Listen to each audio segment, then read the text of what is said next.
Hello and welcome to Trying Times. My name is Carmen, and if you're new here, then I just want to say welcome. I'm so glad that you're here and that you chose to listen to this episode, and also just for tuning into this show, period.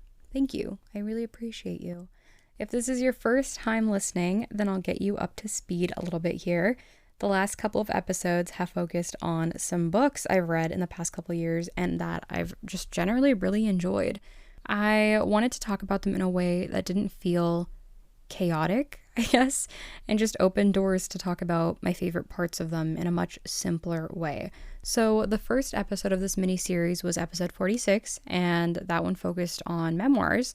In that one, I shared a bit more about two specifically that I had read in the past year and share a bit about why I think they were relatable for many, and then also why I think you should read them. If you want, of course, I'm not going to force you to. But that was the first one. And then in the episode following that one, which was episode 47, I switched lanes to talk about romance/rom-com books and share more about two that I would honestly reread and have been contemplating picking up again.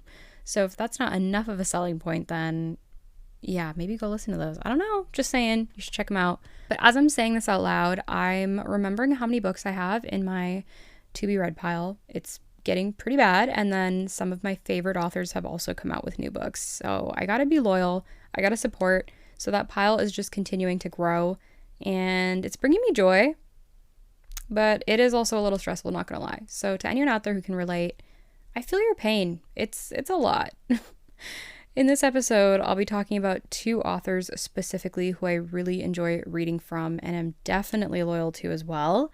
So yeah, that's just kind of my quick segue into this. But this episode's going to focus more on spooky season books. Just saying. Both of these books I'm going to talk about are kind of under the trope of thriller or psychological thriller, that sort of vibe. So yeah, enjoy. If that's for you, then you might enjoy this. I'll start with a book that has been everywhere for a while now. It was featured on Reese's Book Club back in 2022. I believe it was 2022. But it's called The Paris Apartment by Lucy Foley. And I'll also say that this book was probably the first of this genre or style that I had ever read. And I was honestly enticed because I saw it everywhere. And once I'd read the back of it and just got like a feel for what the book was about, it was just kind of decided that I was going to read this book. Didn't know when, but I knew I was going to. So it was one that when I did pick up, I'd managed to get through in a few days because it was just so good I couldn't put it down. So yeah, it was honestly really that good. The story, though, focuses on a girl named Jess who was in need of a getaway, and she basically heads to Paris to crash at her brother's place, which ends up being much nicer than she thought, and her brother hadn't really said anything about that, so it kind of caught her off guard. But that isn't exactly the most crazy or shocking part of the story and of this trip, because when she arrives to Paris, her brother is literally nowhere to be found. So she shows up and is at his place and he's just not there, which was very peculiar because they were talking a lot in terms of like texting leading up to her arrival to Paris, including I think the day of. And so it was kind of spooky, but I think generally like the closer she looks into this beautiful building that he lived in, there's just a whole lot more darkness lingering around each and every corner. So that makes it a lot more interesting as you get through the story. But one thing I wanted to highlight was being that it was also her first time in Paris. She's basically roaming around the city totally on her own with limited cell service and basically close to no direction of like where to go, which I thought was pretty crazy.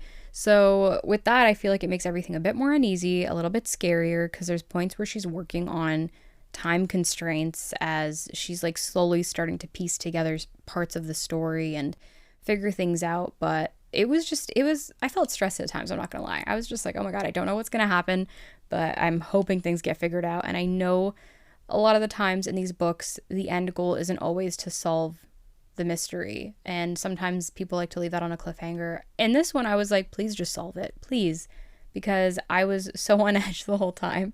So I'll say with that, a huge selling point, I think, with this genre as a whole, and this being sort of like my introduction to this genre, is that those twists and turns just kept coming, and this story in particular is absolutely filled to the brim with those twists and turns. So that was a huge selling point. I think the way that Lucy writes is just incredibly vivid, while still leaving room to the imagination to just kind of like figure it out or think of how you think things are going to go, even if things are being spelled out in front of you. So it's sort of like this triple threat for a genre, I think, specifically like this one, because it's meant to really toy with you and twist your perspective with each page. And I think having this kind of a story as, like I said, my very first thriller was totally insane, but in the best way, because it set me up to want to read more of these and just kept my interest so engaged through and throughout the whole story. So yeah, I feel like if I didn't sell you on this book yet, I don't know what to say. It is hard though to say much about this one and like this genre without spoiling the storyline. And I don't want to do that because that's not fun. And I also really do want you to read this if you're interested in it. But I'll say one thing for certain about this story. It will take you on a hell of a bend and also keep you on the edge of your seat throughout pretty much its entirety. And that's really why I enjoyed it. It managed to keep up this specific kind of momentum the whole time. And it didn't really ever have like a halt or a slowdown type of moment. It was just always layering more and more tension on top of pre-existing stressors, which for me was a huge deal. And I think it just helped me really enjoy it more because it was just like, again, it never really slowed down. It just kept going at this really nice pace. So yeah, being that that was my first ever time reading anything by Lucy Foley, I can say that it set a really, really good tone and made me immediately want to pick up another one of her books, which I did later, but that's not something I'll get into too heavy right now. However, if you are looking for another creepy sort of recommendation, then for sure check out The Guest List. That's also by her, just saying. It's also very interesting. So yeah, that's book numero uno. And then the second one I want to focus on is written by one of my favorite authors, and she actually debuted this story as her entry into the world of thrillers. So I was really excited about it.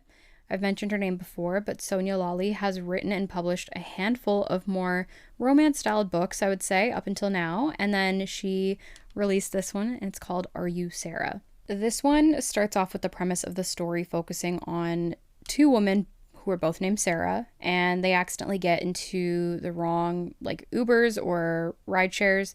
One of them makes it to their destination alive, whereas the other doesn't. So they accidentally took each other's cars. But it doesn't really like totally click. So rewinding a little bit, they just met earlier that night and quickly got along and became friends over the fact that they had the same name.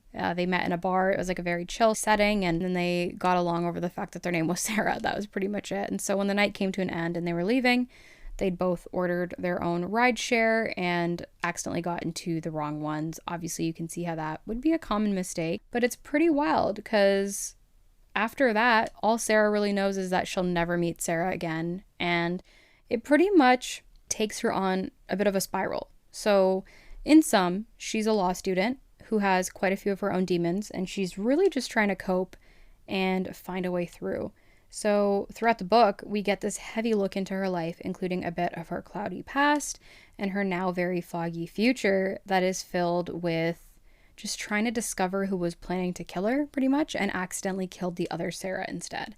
So much of Sonia Lawley's writing that I'm familiar with, at least, is based in this really emotional and nurturing style of tone, whereas this story features bits of that, and then it works to really keep you on edge by throwing in a twist. So I think this was genuinely a really great segue from her romance novels into a totally new genre, and was really engaged in the story from beginning to end.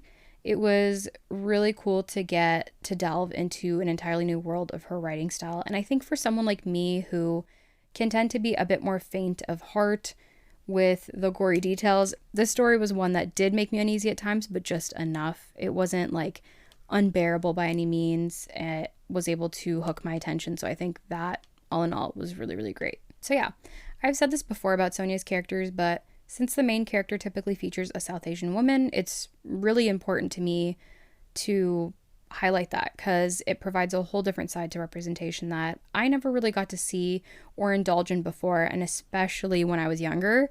So now as an adult, it's always comforting in a way, even in a story that's a bit on edge or a bit uneasy like this one. I think just to be able to have that to refer to or delve into is really cool, and to read about characters that look like myself and many others, it's just this like unmatched special feeling, I think, even if the story is a little scary. So yeah, I'll say one more thing about Sonia though.